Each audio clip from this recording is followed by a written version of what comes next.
Nah, selanjutnya adalah langkah-langkah atau prosedur untuk membuat aransemen. Yang pertama yang perlu dilakukan adalah memilih lagu yang akan digubah atau yang akan diaransemen tersebut harus dipilih. Kemudian setelah dipilih harus didengarkan, karena kalau tidak didengarkan lebih dulu kalian tidak akan tahu apa yang akan kalian lakukan. Nah, inilah sebabnya kemarin materi sebelum aransemen adalah materi mendengarkan musik. Dengan mendengarkan musik kita jadi tahu melodinya seperti apa, akordnya seperti apa, isi lagunya seperti apa, kemudian beatnya seperti apa. Nah, setelah itu baru melakukan pengolahan. Nah, kemudian yang kedua itu dari lagu yang dipilih tersebut kita mencermati atau memperhatikan dengan seksama bagian-bagiannya, akordnya, liriknya, melodinya, isi atau pesan lagunya, alat musik yang mengiringinya atau suasananya dan lain sebagainya. Nah, dari situ kita menentukan tema atau tujuannya. Kita mau misalnya lagunya temanya sedih. Nah, kita mau memunculkan kesedihan tersebut dalam sudut pandang yang berbeda. Itulah aransemen. Nah, sudut pandang tersebut yang mau kita munculkan itu apa? Itu tujuannya. Kemudian 4, tentukan formatnya. Nah, kita mau melakukan aransemen apa? Aransemen vokal, aransemen instrumen, atau campuran. Kemudian formatnya apa? Apakah hanya vokal atau vokal dengan iringan? Iringannya apa? Piano, gitar, dan lain sebagainya. Lalu buat sketsanya. Sketsa di sini maksudnya adalah sketsa aransemen. Kemudian setelah sketsanya jadi, coba mainkan atau latihkan, dan ini harus berulang-ulang. Supaya apa? Supaya bisa direvisi apabila dirasa masih ada yang kurang pas. Nah, maka di sini ketika membuat aransemen itu sebaiknya dilakukan oleh beberapa orang. Jadi ada kontrol dari orang yang mendengarkan aransemen kita. Apabila ada yang kurang pas, misalnya wah akordnya kurang pas, nah sehingga bisa diganti, yang mencari yang lebih pas lagi. Demikian langkah-langkah atau prosedur aransemen. Nah, selanjutnya kita akan mencermati lebih pada sketsa aransemen. Apa itu sketsa aransemen? Sketsa aransemen merupakan rancangan atau garis besar aransemen yang akan dipraktekkan atau ditampilkan. Sketsa ini bisa berisi bagian lagu, bisa berisi akord, bisa berisi lirik, bisa berisi notasi, atau semuanya, bahkan ada liriknya, ada bagian lagunya, ada akordnya, ada notasinya. Di sini disesuaikan dengan kebutuhan.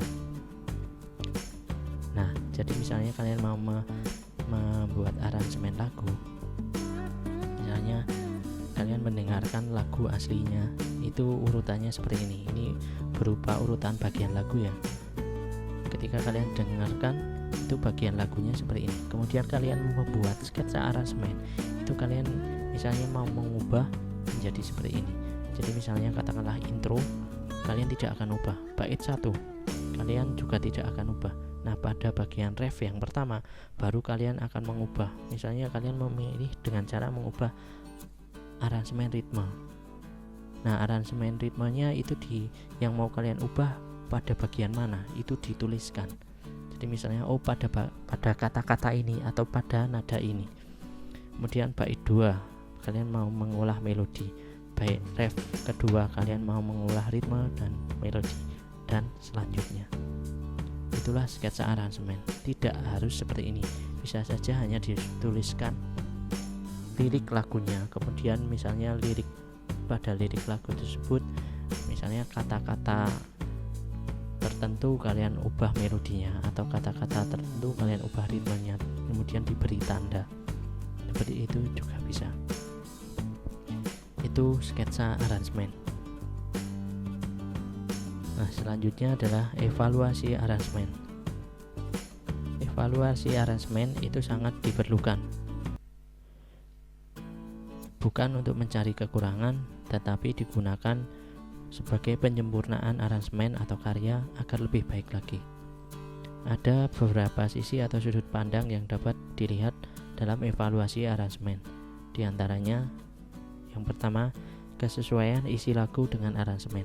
Jadi, isi lagunya apa? Kalau isi lagunya sedih, maka aransemennya juga harus dibuat sedih. Isi lagunya senang, maka aransemennya juga harus dibuat senang. Jadi, ini harus sesuai. Kemudian yang kedua, kesesuaian bobot aransemen dengan pendengar atau audiens. Nah, ketika kita mau menampilkan aransemen, maka kita harus melihat audiens atau pendengar atau penikmat aransemen kita. Apakah itu orang tua, apakah itu anak-anak, apakah itu pemusik, apakah itu bukan pemusik. Nah, hal tersebut perlu diperhatikan.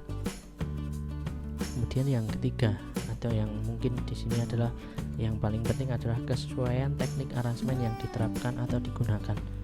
Tidak semua lagu bisa atau cocok diolah melodinya. Tidak semua lagu cocok diolah ritmenya. Tidak semua lagu cocok diolah harmoninya. Nah, bagaimana untuk mengetahui kecocokannya? Maka kita perlu mendengarkan musiknya atau lagunya. Nah, lagu dengan melodi yang sudah bagus, maka jangan diolah melodinya. Lagu dengan ritme yang sudah bagus atau beatnya sudah bagus, ketukannya, temponya sudah bagus, maka jangan diolah tempo atau ritmenya. Lagu yang akordnya sudah bagus, ya maka jangan diubah akordnya. Kalau misalnya lagunya sudah bagus semua, lalu bagaimana? Nah, bisa dilakukan dengan cara mengubah genrenya, atau menyambungkan atau medley, atau menggabungkan mash up. Nah, itulah makanya banyak teknik yang bisa digunakan atau diterapkan. Hanya di sini kita harus mencermati lagu tersebut lebih cocok menggunakan teknik yang mana. Demikian evaluasi aransemen.